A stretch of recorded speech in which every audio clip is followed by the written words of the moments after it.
I didn't get that job, I'm afraid. They sent me a nice letter, but it wasn't to be. Still not to worry. I'll just continue. I've had lots of jobs anyway.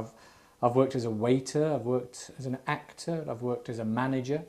I even worked as a tour guide. That was at the Manchester Television Company studios. They were called, curiously, Granada Television. And I worked as a tour guide there on Saturdays and Sundays, showing people around the studios. That was quite hard actually at the beginning, working at weekends, but I got used to it. It's like anything, if you keep doing it, you get used to it. And it was there where I fell head over heels in love with this Welsh woman called Lisa. She had this long blonde hair, these beautiful blue eyes, and she looked a bit like Julie Andrews in The Sound of Music. And I was completely infatuated with her. I was besotted, and unfortunately, so was her boyfriend. So nothing really came of that. But anyway, that was a long time ago. That's water under the bridge.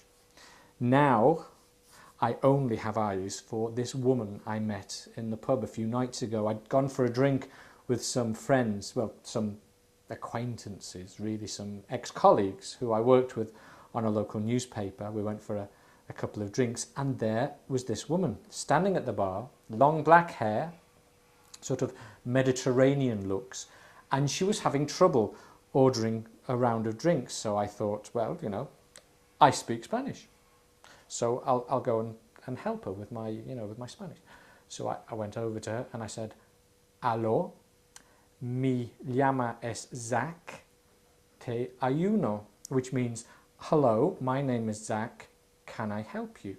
And she smiled quite a lot, actually. And she let me help her, and I took the drinks over to her table, and we got chatting. And she told me that her name was Maddie Luth, which means in English, Mary Light. And I said, "Oh, like Coca-Cola Light." And she didn't laugh, actually. I'm used to that.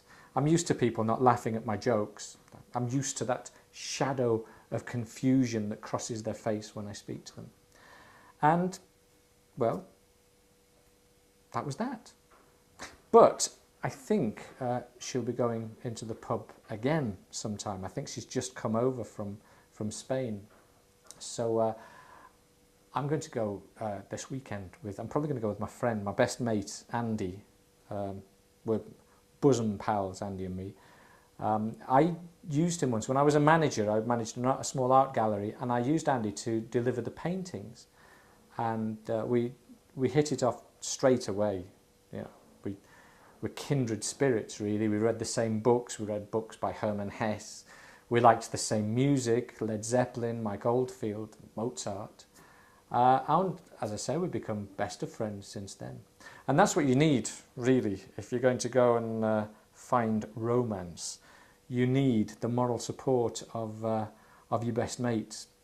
So, all in all, this week I didn't get a job, but maybe I'm close to getting something better. I'll tell you next time.